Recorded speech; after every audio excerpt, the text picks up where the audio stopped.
지난 주일에는 고린도후서 8장 1절로 5절을 함께 읽으면서 마게도냐 교회들의 경이로운 연보의 모범을 사도가 고린도 교회에 소개하는 내용을 살펴보았습니다. 마게도냐 교회들은 환난의 많은 시련 가운데에서도 오히려 기쁨이 넘쳤고, 극한 가난 가운데에서도 오히려 풍성한 연보를 넘치게 하였습니다. 그 교회들은 얼굴도 모르는 외국의 가난한 성도들을 돕는 연보를 자기들의 힘대로 할 뿐 아니라 힘에 지나도록 자원하였고, 사도의 권유에 못 이겨 수동적으로 연보를 한 것이 아니고 오히려 자기들이 나서서 이 연보를 하게 하여 달라고 간청하였습니다.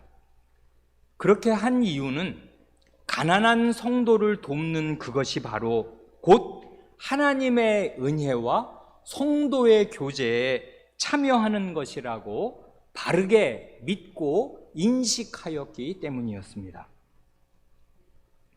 이 마게도냐 교회들의 모범에서 우리가 배울 수 있고 배워야 하는 헌상과 연보의 원칙이 있다면 거기 8장 5절 말씀과 같이 헌상이나 연보란 단지 자기의 재물만을 드리는 행위가 아니고 먼저 자기 자신 전체를 주님께 순결하게 바치는 것이고, 주님께 바쳐진 사람으로서 하나님의 뜻을 조차 자기 자신을 다른 사람에게 주는 것이다 하는 사실을 성도 여러분과 함께 생각하였습니다.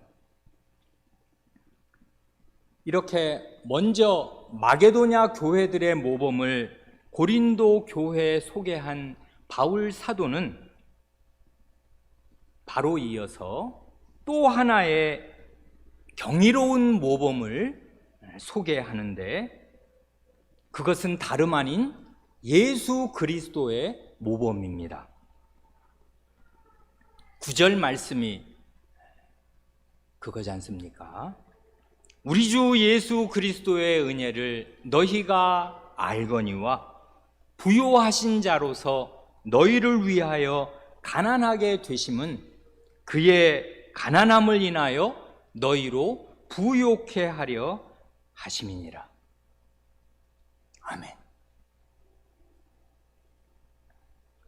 사도가 먼저 1절로 5절에서 마게도냐 교회들의 모범을 소개할 때 그런 경이롭고 이례적인 연보가 가능했던 이유는 하나님께서 그 교회들에게 주신 은혜가 있기 때문이었다고 말하였습니다. 1절에서 그렇게 말했지 않습니까? 그러면 그럴 리는 없겠지만 만에 하나라도 고린도 교회 교인들이 생각하기를 우리 고린도 교회가 저 마게도냐 교회들처럼 헌신적인 연보를 하지 못하는 이유는 하나님께서 그 교회들에 베풀어 주신 은혜를 우리 교회에는 안 주셨기 때문이다 하고 생각할 수 있겠는가 하면 그럴 수는 전혀 없습니다.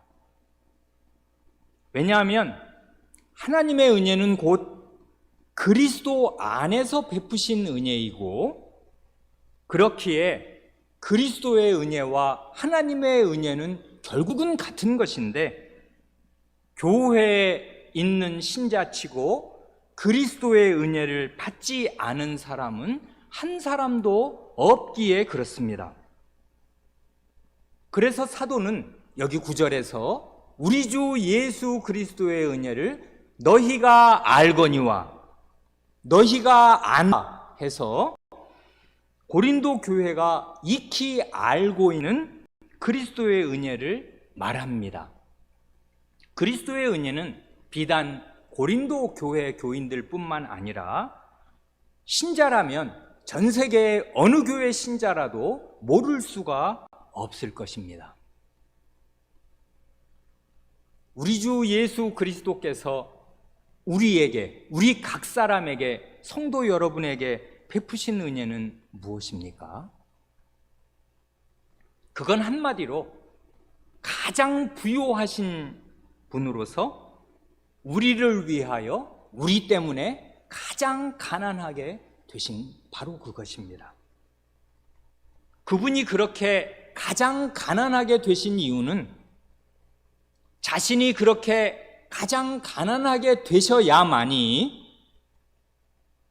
우리가 하늘의 모든 부요를 누릴 수 있기 때문입니다.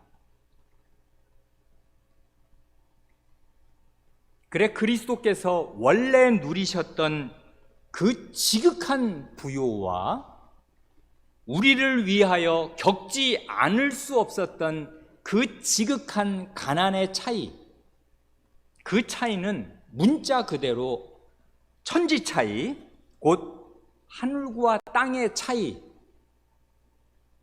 그 이상이었습니다. 그 그리스도의 은혜를 우리의 무딘 말로 충분하고 적절하게 표현할 길이 없습니다. 그렇지만은 침묵만 할 수가 없어서 그저 간단히 몇 가지만을 성도 여러분에게 말씀드리려고 합니다.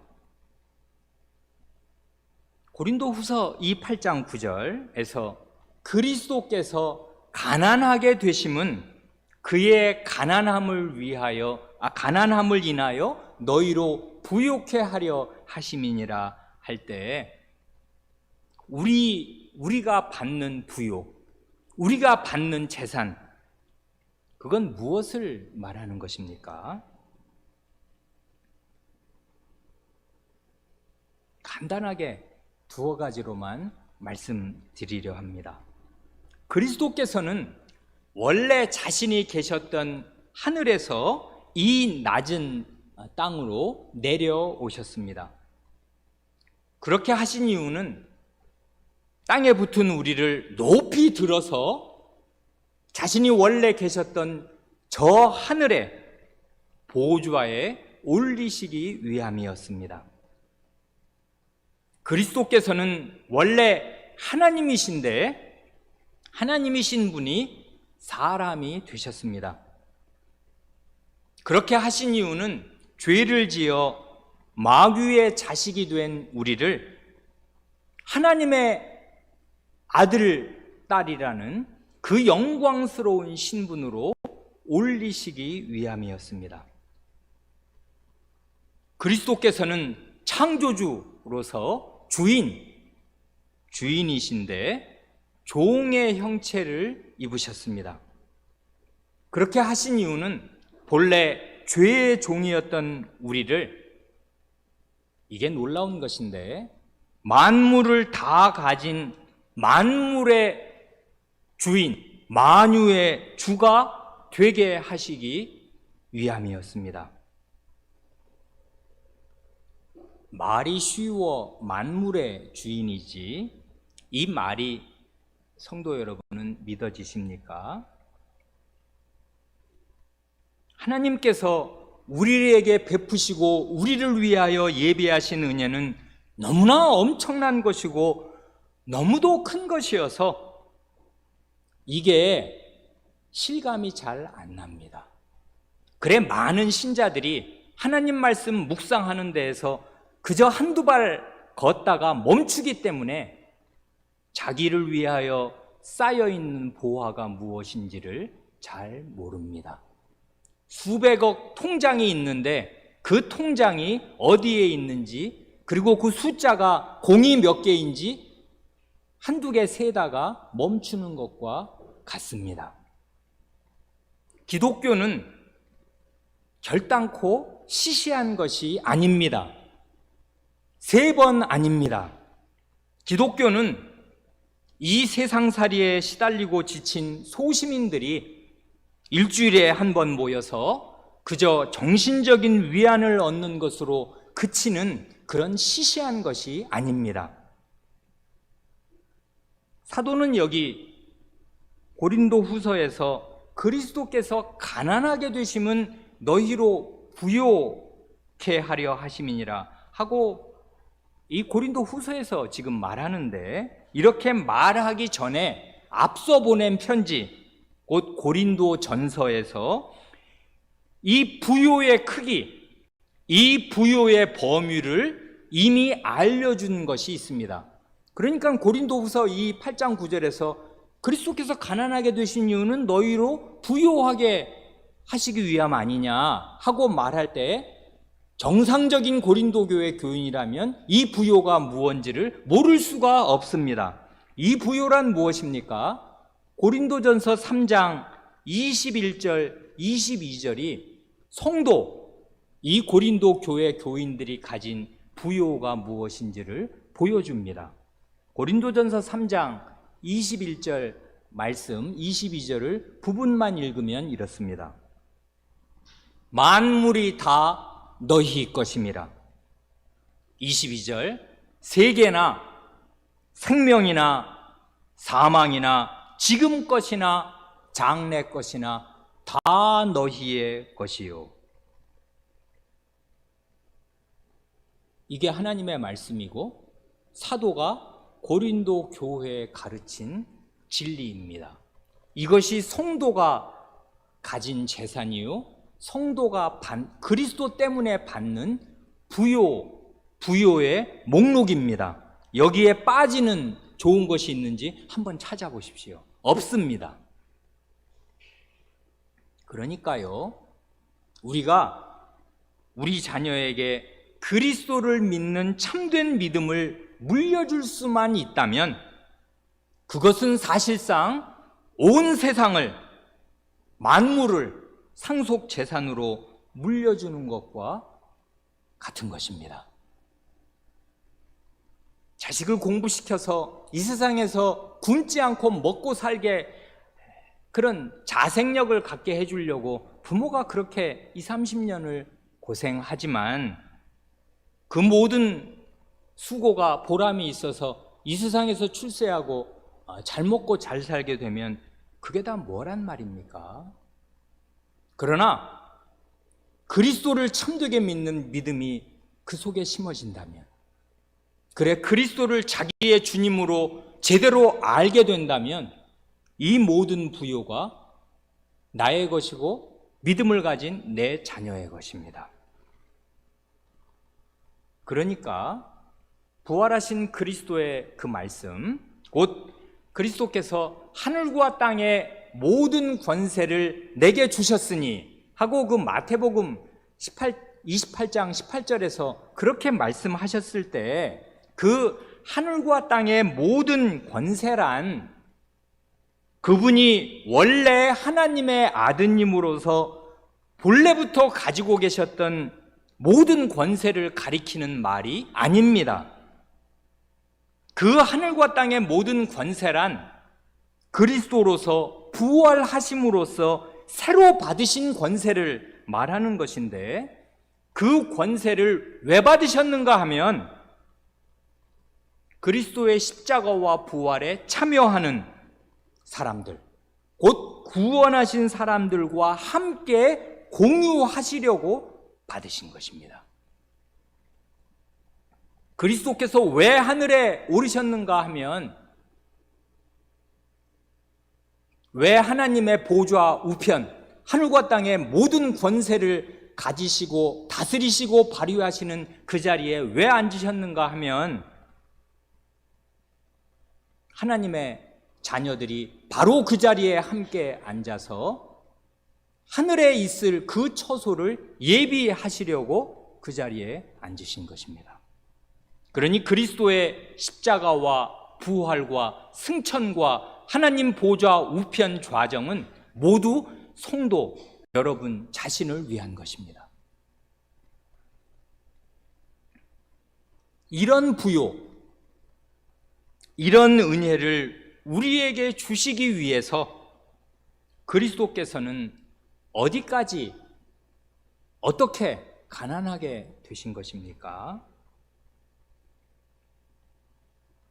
이걸 그저 몇 가지로 이걸 다 우리가 헤아릴 수가 없고 그 은혜를 다 마음 가운데 담을 수가 없어서 그저 몇 가지로만 간단히 성도 여러분에게 말씀드리려 합니다. 그리스도께서는 이 땅에 태어나시던 바로 그때부터 지극히 가난하게 되셨습니다. 이렇게 태어난 아이는 전 세계에 거의 없을 것입니다. 모친 마리아가 만삭의 임산부로서 객지에서 해산할 방을 구하려 하였는데 도무지 구할 수가 없어서 우리가 다 아는 대로 결국에는 남의 집에 가축 우리에서 몸을 풀 수밖에 없었습니다. 그래 그리스도는 결국 남의 집에 가축 우리에서 태어나셨습니다.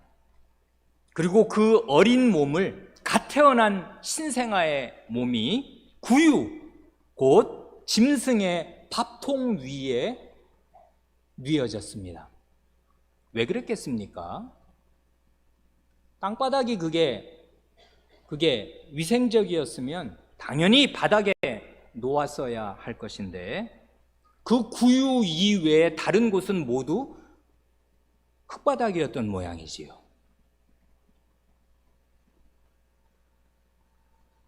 우리의 자녀 가운데 아무도 이렇게 태어난 사람이 없을 것입니다. 누가복음 2장을 보면 그리스도께서 나신 지 40일이 되었을 때 그 부모가 지금 베들레헴이니까요. 베들레헴하고 예루살렘 성전은 가깝단 말입니다. 아기를 데리고 성전에 올라가 결례를 행하는데 비둘기 2마리로 결례를 드립니다. 이걸 보면 우리 주님의 육신의 부모님은 가난한 사람들이었음에 틀림이 없습니다. 왜냐하면 이 결례란 결국 그 여성이 하와의 자식으로서 우리의 어머니 하와가 무슨 죄를 지어서 지금 어떻게 되었는가 하는 거, 그 하와에게 내리신 저주 가운데 하나가 해산의 고통을 크게 더하신 것 아니에요? 그래 여성은 해산할 때마다 자기가 꼼짝없는 하와의 딸임을 명심하고서 자기가 원래 어떤 죄인인가를 깨닫고 결례를 행하는 것입니다. 그래 결례란 번제와 속죄제를 성전에 가서 이제 어느 정도 몸을 건사하고 난 뒤에 40일 혹은 60 며칠 뒤에 이렇게 성전에 올라가서 결례를 드리는데 레위기 그 12장에 그 결례의 예법이 제시되어 있습니다.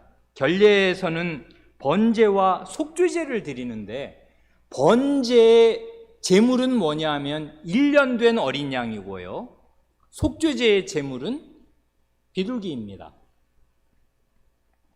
그래 1년 된 어린 양과 비둘기를 가지고 가서 두 가지 제사를 드림으로써 그 여성은 해산을 통해서 자기의 죄를 더욱 진실하게 깨닫고서 하나님 앞에 씻김을 받습니다. 그래서 그게 씻는 예식입니다. 다만 이게 원래 결례에 말하자면 예물인데, 그러니까 자식을 해산한 사람은 누구나 다 이스라엘 백성 여성이라면 다 이렇게 하는 것인데, 다만 가난해서 힘이 못 미칠 때는, 애는 낳는데 찢어지게 가난해서 돈이 없을 때에는 어린 양 한 마리 비싸단 말입니다. 그걸 구할 수가 없을 만큼 가난할 때에는 하는 수 없어서 비둘기 2마리로 한 마리는 번제를, 한 마리는 속죄제를 드리도록 그렇게 예외 조항을 레위기 19장에 달아놓으셨습니다. 하나님께서 가난한 자기 백성을 그만큼 배려하시되 가난하니까 너 재물 안 갖고 와도 된다, 이렇게 면제하신 것이 아니요, 가난하면 가난한 대로, 살림이 넉넉하면 넉넉한 대로 자기 죄를 깨닫고 씻도록 그렇게 하신 것이란 말입니다. 그런데 우리가 아는 대로 이 아기는 본래는 천지의 주인이시고 천사가 부모에게 미리 알려주기를 이 아기는 이 세상의 구주이시요 하나님 나라의 영원한 왕으로 나신 것이라고 미리 알려주어서 부모는 그 사실을 명심하고 있었는데, 자기가 낳은 이 아이가 어떤 신분을 가진 아이인지 부모가 명백하게 알고 있었는데도 그 아기를 낳고 결례를 행할 때 부모가 양 한 마리를 살 형편이 못 되어서 비둘기로 대체한 것입니다. 그러니 가난한 집에서 태어난 흙수저 아이가 평생 사는 게 얼마나 고달픈지 우리 경험으로 다 아는데, 주님 나실 때 40일대의 형편이 이러하였습니다. 그뿐 아니고 아기였을 때 그 이스라엘의 실권을 잡은 헤롯 왕의 살해를 피해서 부모가 밤중에 애굽으로 도피하지 않을 수 없었습니다. 난민의 고달픔을 몸으로 겪은 사람도 우리나라에는 요즘에는 별로 없을 것입니다. 아마 식민지 때 도저히 여기선 살 수가 없어서 저 어디 만주로, 사할린으로, 뭐 어디 일본으로 징용을 가거나 끌려가거나 했을 때 그 고달픈 거 우리 현대사에 새겨져 있습니다마는 오늘 우리는 그런 일 겪지 않습니다. 한동안 난민으로 산 것입니다.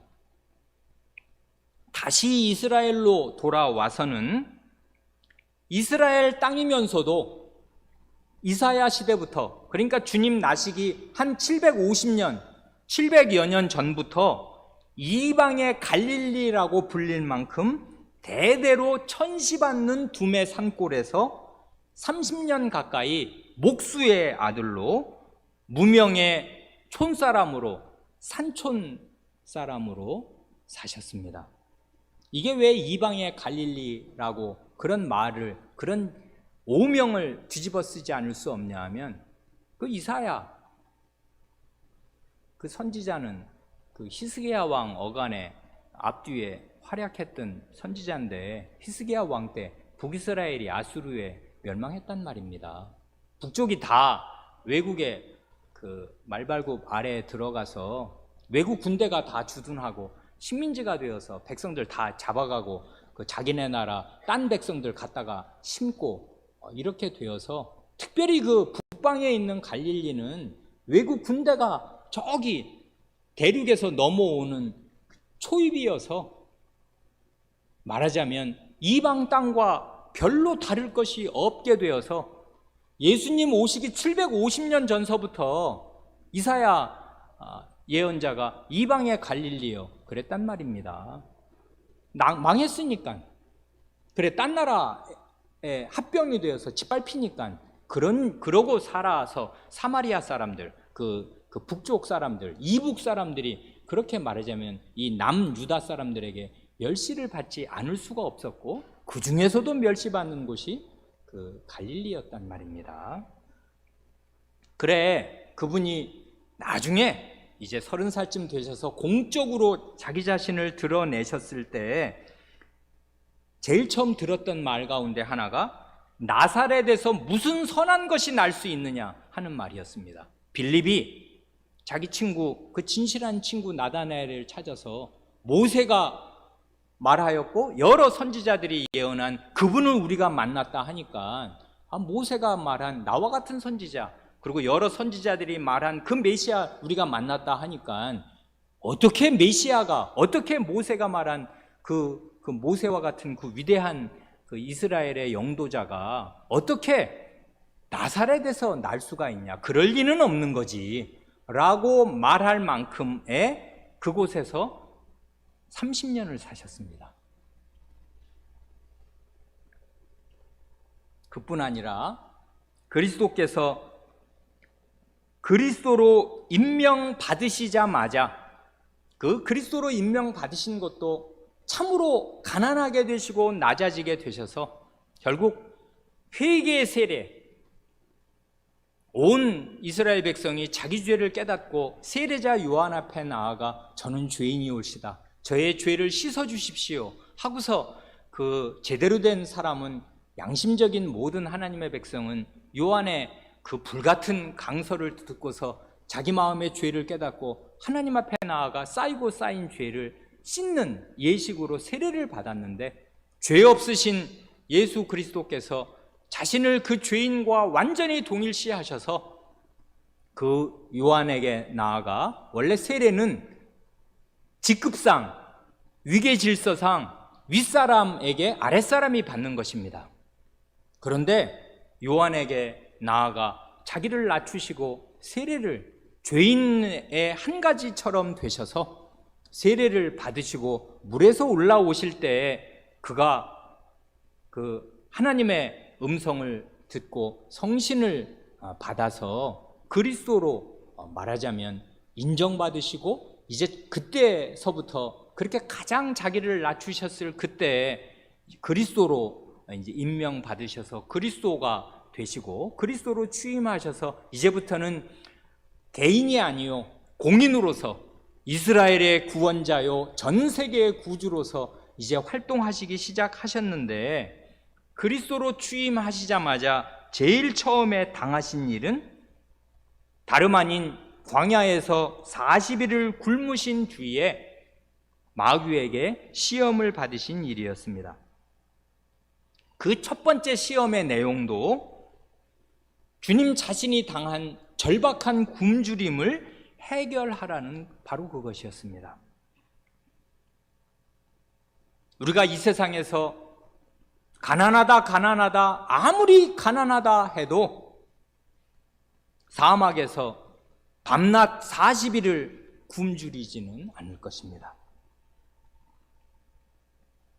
그래 우리 주님께서 광야에서 받으신 이 첫 번째 시험은 그분의 공생애의 성격 전체를 요약한 것과 같지 않은가 생각하게 됩니다.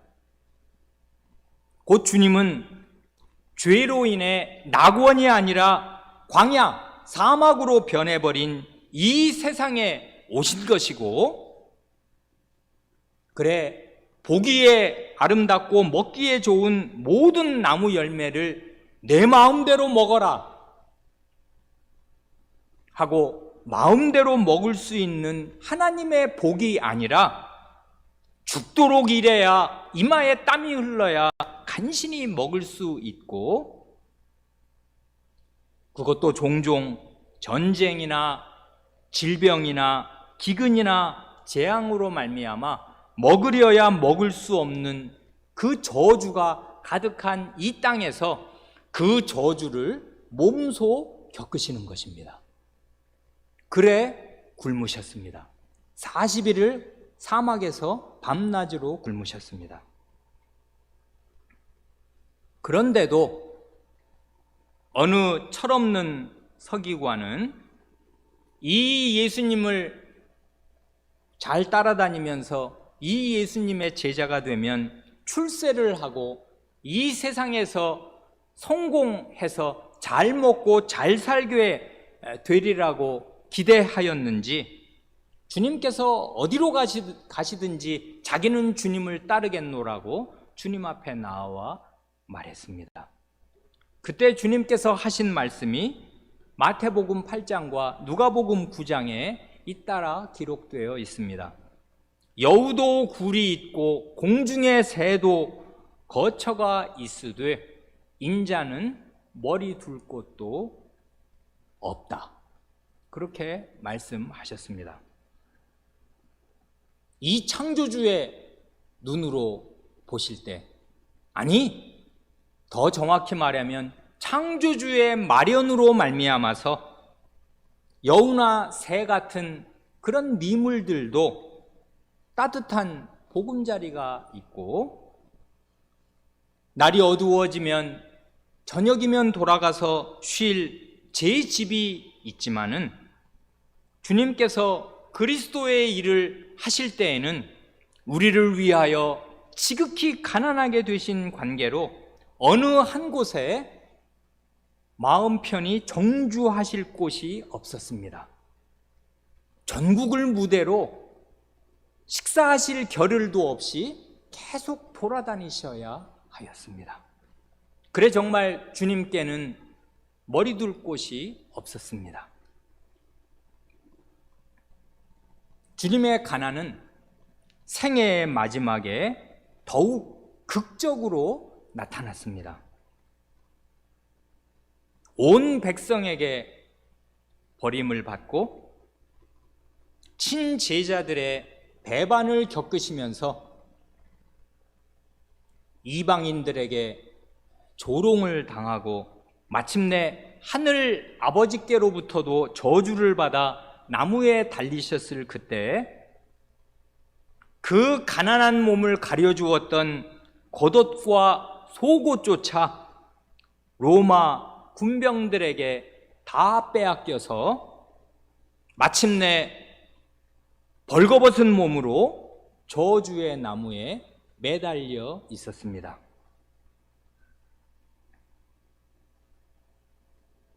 십자가에 매달린 주님 앞에 가난한 노모가 서 있었습니다. 이 땅에서는 더 이상 아들로서 늙으신 어머니를 봉양할 길이 없어서 다른 제자에게 자신의 노모를 봉양해 주기를 부탁하실 수밖에 없었습니다. 이런 것들이 그저 우리의 무딘 말로 하나님 말씀이 가르쳐 주는 대로 탄생 때부터 돌아가시는 그날까지 몇 가지 그냥 간단간단히 뽑아서 7가지 가량을 성도 여러분에게 말씀드렸습니다. 이런 것이 우리 주님께서 우리를 위하여, 우리의 부요를 위하여 겪으신 가난입니다. 본래 죄인은 사막 같은 이 세상에 태어나서 광야 인생길을 걷다가 영원한 지옥불에 들어가는 것이 그의 마땅한 운명인데, 이러한 데에서 우리를 건지셔서 하늘의 낙원에 두시려고 주님께서 친히 최악의 가난을 자신의 몸과 영혼으로 겪으시면서 우리를 구원해 내셨습니다. 그래 헌상이나 연보는 5절에서, 이 고린도후서 8장 5절에서 가르쳐 주는 대로 이런 주님께 자기 자신을 감사의 제물로 바치는 것입니다. 이것이 교회의 헌상입니다. 이런 주님, 우리를 부요하게 하시려고 자신이 원래 누리시는 그 부요의 같은 자리에 앉히셔서, 우리의 상속지분은 그리스도와의 공동 상속지분 아니에요. 그리스도께서 그리스도가 되신 관계로, 그게 원래 하나님의 아들로 그냥 계셨으면 우리와는 별 상관이 없을 것이나, 우리의 그리스도, 우리의 구원자, 우리의 대표자, 우리의 머리가 되신 관계로 그리스도께서 그리스도로서 얻으신 모든 것은 다 그리스도인들과 공유하실 것으로 얻으시는 관계로, 그리스도께서 우리를 위하여 죽으시고, 우리를 위하여 부활하시고, 우리를 위하여 승천하시고, 우리를 위하여 하늘 보좌에 앉으셔서 우리를 위하여 다시 오시겠습니다.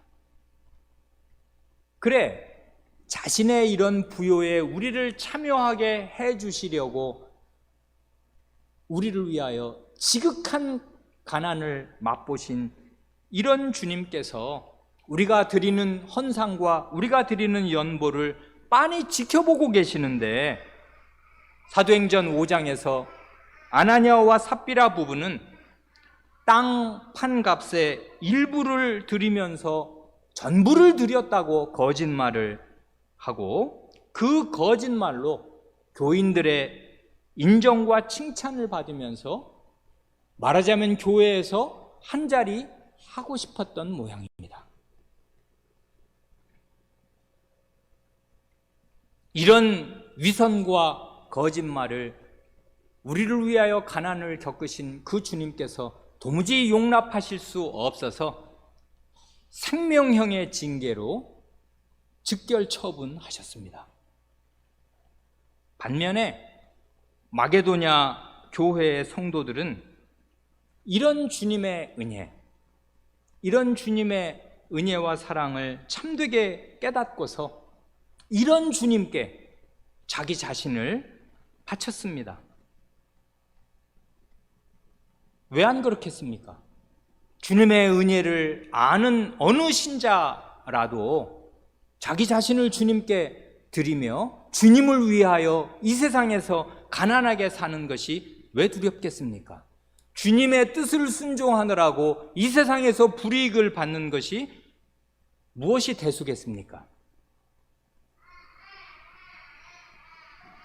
그래 이런 주님께 자기 자신을 다 바치고서 마게도냐 교인들은 극한 가난 가운데에서 얼굴 한 번 본 적이 없는 외국의 가난한 성도들을 위해서 후한 연보를 드릴 수 있었습니다. 이게 마게도냐 교회들에게 내리신 하나님의 은혜였습니다. 그런데 정작 여러 은사를 받아서 아는 것이 많고 바울이며 아볼로며 베드로며 베레벨 사도들의 도움과 후원을 받은 고린도 교회, 그리고 상업이 융성하고 먹고 살 것이 넉넉해서 잘 살고 있는 이 고린도 교회 교인들은 스스로 교만하여진 마음에 반비례해서 그리스도의 은혜를 아는 것과 깨닫는 것이 지극히 적어져서 이 연보를 중단한 것입니다. 그래 사도가 이런 말로 우리 주 예수 그리스도의 은혜를 너희가 알거니와 부요하신 자로서 너희를 위하여 가난하게 되셨다. 그 은혜를 다 알지 않은가? 왜 모르는가? 하고서 좋은 말로 권하는 것입니다. 그래 진심 어리게 먼저 자기 자신을 그리스도에게 바치고 그런 바친 순결해진 그 몸을 이방 가난하게 된 성도들, 자기들에게 복음을 전해준, 물론 아시는 대로 이 바울 사도는 안디옥 교회에서 파송한 것입니다만은, 그러나 결국 안디옥 교회는 어떻게 세워졌으며 그 모든 복음은 어디에서 왔는가 생각하면 예루살렘 교회에서 나온 것입니다. 예루살렘 교회가 원조라고요. 복음을 가지고 있었고 복음을 받았고 하나님의 백성이고 그 사람들이 결국 복음을, 이 귀한 복음을 전해주어서 이방 모든 교회가 이 그리스도의 은혜를 알게 된 것입니다. 그래 그 은혜 이제 신령한 것을 비쳤은즉 육신의 것으로 갚으라 하는데 이런 좋은 말로 권하는 것입니다. 이게 교회의 헌상입니다. 함께 기도하시겠습니다.